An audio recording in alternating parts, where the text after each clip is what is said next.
Okay.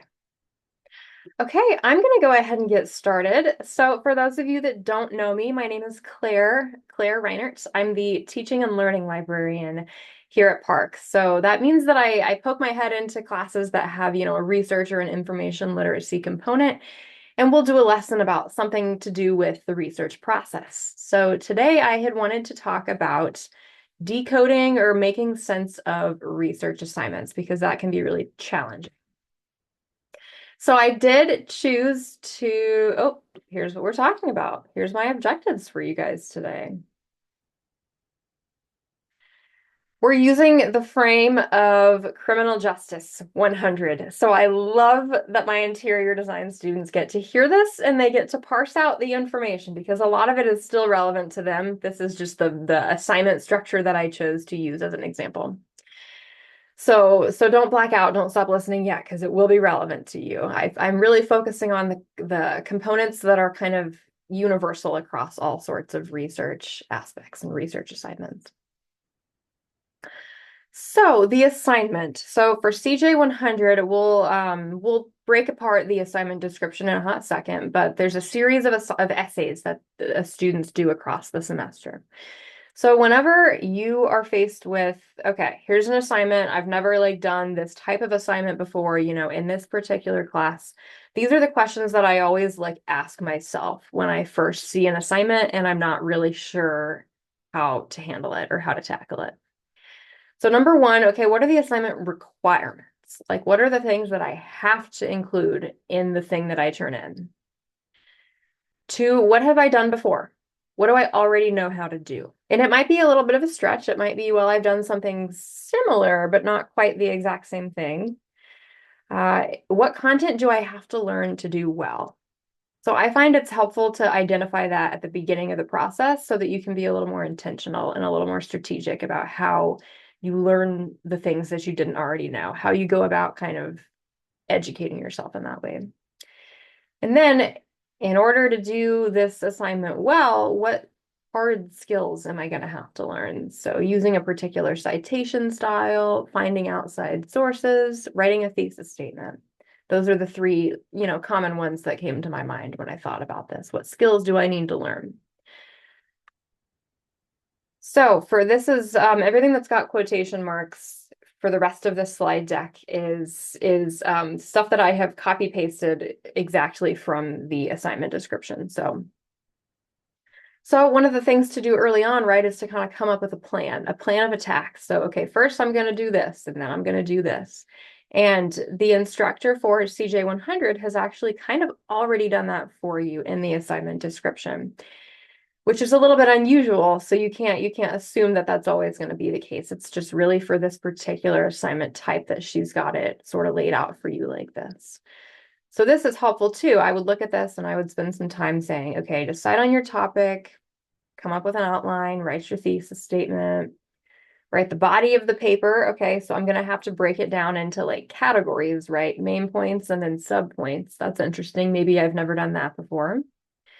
Write the introduction, the conclusion, add the finishing touches. Okay, this is nothing wild. This is a pretty standard approach to writing an essay in terms of here's where we're going to start and here's where we're going to end. Pick the topic. So the topic for these three essays are actually also already given to you for the most part. The structure, I would say, is already given to you. So there's three essays, and each essay has to talk about the reflection from a movie that you watched, from an observation that you did in a courtroom, a probation, in a courtroom. You can also see an agency. There's lots of observation opportunities that you can do that the assignment description tells you more about, but that's essay number 2. So we've got the movie, we've got the observation, and then we've got an interview with a practitioner in the field. So each essay, you've got to do one for each of these. And it doesn't matter which one first, right? So if I didn't have time to go interview someone, I could say, okay, I'm going to do the movie one this time because I have 2 hours. And so I can start with the movie. So that's basically it. There's a reflection, and then there's sort of the report component of, okay, so I watched the movie, I interviewed someone, and here's kind of what happened. So pick the topic, right? We've got these 3 topics that are kind of already given to us. And then the requirements. So pursuant to that first question, right? What are the requirements of what I'm going to be turning in? In this case, here are some requirements. So summarize. Okay, I'm going to have to summarize the thing that I did, the movie that I watched, the interview. Make direct connections to concepts covered in class. This is one that can be a little challenging, a little tricky to sort of figure out how that's going to look, right? Because it really relies on you having paid attention in class and on you becoming pretty familiar with the textbook or the course materials that you've read for class. So I would, once you've picked your topic, I would kind of go back over the readings and your notes for class and kind of see, okay, so what were the relevant things that we talked about in class about this particular topic? Use specific examples, okay? Again, that's where it's helpful to kind of go back and look at your notes and your course materials. Organize your essay clearly and use proper grammar and cite your sources. Okay, these are the things that I have to do well on this assignment. And then here we've got a little bit more information on how long it's going to be, 500 pages. That's, yep, 2 to 3 pages. And we're using APA citation style. Okay. Also 6 sources. So the activity itself counts as a source, right? Because remember, if you interviewed someone, that's like personal communication, that is a source, and you're going to have to cite that as if it's like a website or any other type of source. And then we've got the course textbook. Okay, that's another source. But because we need 6, that means I'm going to have to go out and do my own research and find 4 other sources to use in my essay. So those are the requirements, essentially. I'm going to have a thesis statement, right? I'm going to have to find sources of information, and I'm going to have to use those in my essay at the same time that I am also connecting some of those core concepts and those ideas that we've talked about in class. So back, thesis statement. I had said that we need to do a thesis statement. Here's where it tells you explicitly that you need a thesis statement, is right here under the list of steps that you're going to take. It says write your thesis statement. That's step number 3. We'll talk about how to write a good thesis statement in a hot second. Okay, so now I'm a little more clear on what I'm going to have to do. So remember back to those questions that I said that we should ask ourselves every time we encounter a new unfamiliar assignment is, what are the assignment requirements? Okay, so I just went through the assignment description kind of with a fine-tooth comb, and I picked out the things that it says I have to include to do well on this assignment. So now, what have I done before / what do I already know how to do? Okay, so for this question, let's assume that you've written a reflective essay before, but you've never had to look up outside sources or outside information, and you've never had to follow APA style to cite your sources and to format your paper. So let's say that you've done some reflective writing, you've written some reflective essays, but you've never used outside sources for your essay. So that's something that's new. That's something that you're going to have to learn. So what content will I have to learn to do well? This one depends on your topic. So when I said that your instructor had kind of given you topics for this, kind of not, right? Because your instructor's not telling you what movie to watch. Your instructor's not telling you what course concepts to be looking at, what focus, what angle you're going to take. That's kind of on you to decide. So it really depends on the topic that you select. So for example, if we're doing a movie reflection and I choose to watch the movie The Green Mile, maybe I want to write about the death penalty for my essay, because I can't just write an essay about the Green Mile. That's way too broad, and I'm going to need way more than, 2 pages double spaced to write a whole essay on it. So I'm going to have to pick one aspect to talk about, and maybe the death penalty is the aspect that I choose to write about. And I'm just laughing because I've got interior design students and I'm talking about writing a paper on the death penalty, but I love it. Like, make the connection, interdisciplinary connections here, folks. So if I have chosen to write about the death penalty for my essay, the movie The Green Mile isn't going to tell me everything about that. I'm going to have to go out and find some outside sources. Odds are high that my textbook for this class mentions the death penalty somewhere, But that also isn't going to tell me everything that I need to know about the death penalty to write an essay on it. And so I'm going to have to find those 4 outside sources to learn more information for this particular assignment on that topic. So what content will I have to learn? I'm going to have to learn about the death penalty if I want to write an essay on the death penalty in the Green Mile. And finally, what skills do I need to learn? So if I've already done a reflective essay, but I haven't done anything of this type before, then I'm probably going to need to learn, 1, how to find credible sources that I can use in my essay. Remember, because I needed to find 4. 2, I'm going to have to learn how to write a thesis statement if I've never done that in an argumentative essay before. And then 3, I need to figure out what APA style is.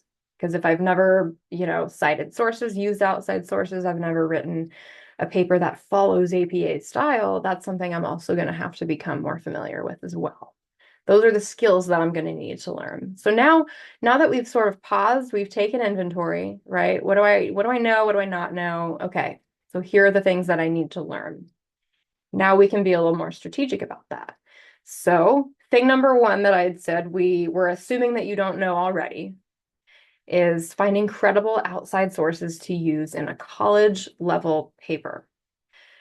What is a credible source? Credibility. And if you're going to encounter my instruction again, most likely in the time that you're here, if you're a student, credibility is something that I talk about a lot. That's a word that I use a lot. And so when I talk about credibility, I'm using it as a noun, the quality of being trusted and believed in. Can you trust what this source, what this website, what this article, can you trust what it says? So an example of using the word credibility in a sentence would be, I didn't use the opinion article about law enforcement in my essay because it wasn't very credible. The author didn't have professional experience and they didn't cite their sources, so it didn't seem credible enough to use in a college level paper. This is a very, very quick and dirty boilerplate checklist-ish for saying, is this source credible? Because ordinarily this is like an hour-long lesson that I would give. So this is the highlights from that lesson. The highlight reel here is when you're reading an article and you think, okay, this seems legit enough that I might want to use it in my college level paper, ask yourself these questions. And your answers to these questions is going to tell you a little bit more about if it's credible enough to use in a college level paper. So 1, who created the source, right? Who's the author? And if there's no individual human being author listed, what's the website, right? Is it like the New York Times? Is it a university? What is the website that put out this publication? And then, are they an expert on the topic? 2, what is their motive in writing this article? This is particularly important when we're talking about websites that you'd find like on Google when you do a Google search. Are they trying to persuade me of something? Are they trying to sell me something? Because that makes their credibility a little bit different, right? If they've got an agenda, they're trying to persuade me to take their side on this issue. They're trying to get me to think a certain way. That makes their credibility a little different than if their purpose was simply to inform. And do they tell us where they got their information from? Remember, anyone can say anything on the internet. We need to be able to verify what they say. We need to be able to like double check and make sure that they're actually using legit information to make their claims. So when I said, are they an expert on your topic? Who's an expert on your topic is really going to depend on the topic. And so the three different contexts, the 3 possible topic lenses that you could use for these essays were corrections, law enforcement, and courts. And so this was just from 20 seconds of me sitting down and thinking there's got to be lots of other types of experts out there on each of these topics. But when I sat down and thought corrections, okay, who's an expert on the corrections justice system in America? Probably like corrections officers or parole officers, or even lawyers for sure. For law enforcement, experts there might be police officers, the training instructors who work at the police academy. Another one would be like policymakers, maybe. They might be experts too on that topic. And then courts, experts probably would be judges and lawyers. Again, you'll want to think a little more creatively about this Because sometimes it's like, yes, professors are the expert on this. But for this specific essay context, it's like, well, there's actually lots of people that have expertise on these topics. And so thinking a little more critically about what kind of expertise do you have? So finding information, finding sources. For this particular assignment, Google is where I would start.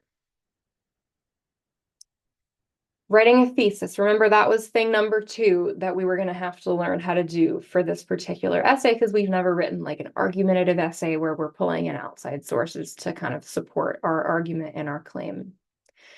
So now that we've found our credible sources and we've read them all, it's time to come up with an argument, to write a thesis. A thesis is essentially your main point. It's what your essay is going to argue, and then your essay is going to explain how you drew that conclusion. So an example of a thesis about the movie Shawshank Redemption would be the movie Shawshank Redemption shows how long prison sentences can cause institutionalization, which makes it hard for people to readjust to life after release. So my topic here is, yes, it's the movie Shawshank Redemption, but more specifically, it's the concept of institutionalization. That's my topic. And so that is when it says to connect it to concepts in the class, okay, maybe you've talked about that concept. This is specific to corrections. Maybe that's a concept that you've talked about in class before. So go back into your notes, go back into your textbook and see if you can find, mentions of that concept that you can tie in for your essay. But wait, how did we get here? How did we get to this particular thesis? So when it comes time to write a thesis, these are basically the 4 steps that I myself follow. So step number 1, make an observation. So my observation for this was in the movie Shawshank Redemption, the main character struggles to go back to life after getting out of prison. Okay, I've observed that. That is a thing that is happening in this movie. Step number 2, turning it into a question. Ask questions, right? Everything comes from asking good questions. I love a good question. So how can I take that observation and turn it into a question? Question might be, why is it so hard to readjust to society after reincarceration? I don't know what I meant by reincarceration. I feel like incarceration is the word that I'm trying to use there. So just delete the re from your brain. Why is it so hard to readjust to society after long periods of incarceration? Okay, so I've got a question. It's easy, in my view, to do research when you're asking a question, because it's like you're trying to find answers to a question as opposed to, okay, institutionalization. That's it. It can feel a little bit directionless when you don't have a question. So when you start by making an observation, turning it into a question, that can make the research process be a little bit more focused, right? Where we were going into Google and we were looking for those credible sources that were telling us more about my topic. From there, after I've done the research and I've learned possible answers to my question, step number 4 is to write my thesis, right? To come up with the argument that I'm making. In this case, the movie Shawshank Redemption shows how long prison sentences can cause institutionalization, which makes it hard for people to readjust to life after release. APA style, that was thing number 3 that we didn't know a ton about, and we were going to have to learn what is this and how do I use it? How do I do it for this particular course before we could actually write the paper? APA style is one of a few academic writing styles, and it's what you'll use in your criminal justice classes. It's also what you'll use in most disciplines here at Park. So business classes will oftentimes use APA. Many of the social sciences will use APA. APA style is the one that most students use, but your assignment will always tell you what citation style to use. So APA style is going to dictate the format and the structure of my paper, primarily the title page, the way that I write my name, my course, my instructor, what your title page looks like. APA is what's dictating what your title page should look like. How you cite your sources within the body of your paper, and then how you organize the bibliography at the end of your paper. So there's a few places to get help about citation styles. So if you're one of those that, okay, APA, I don't know what this is, I need to learn about it. There's a few different places where you can go to figure that out, to learn what is APA style and how do I use it. So one of the main places is this is within the Canvas course for the CJ 100 class. Down on that menu on the left-hand side over here, one of the options is library. If you click on library, that's going to pull up the research guide for the discipline of criminal justice. Within the category Tools for Academic Writing, there's a little page called Citing. If you click there, that will take you to a page that's going to give you lots of information about APA style and how to cite and how to format your title page. So this is one place that you can go to get information about APA style. Other places to look is Google. So Google, help with APA style. APA style, the official APA style website exists, and they are really kind of the ultimate authority on that citation style. But the Purdue OWL, the Purdue Online Writing Lab, is another website that probably is likely to pop up because it's a really popular and a really commonly used website to go to for citation help. So I would recommend Googling, APA style help, and for sure poke around on the Purdue Online Writing Lab's website because they've got lots of information. So does the official APA style website. They've got lots of information on how to use APA style. Putting it all together. So if you need help finding credible sources for your paper, the research process, you can ask a tutor or you can also ask a librarian. Librarians are here to help you with research. And if you need help actually writing your paper, so coming up with a thesis statement and the mechanics of writing your essay, a writing tutor is going to be perfect for helping you with that.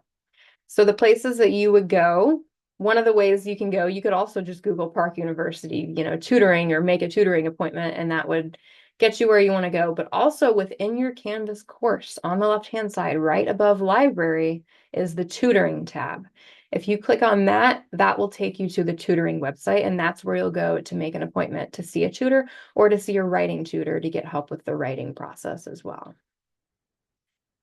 Now, this is a snapshot of the library's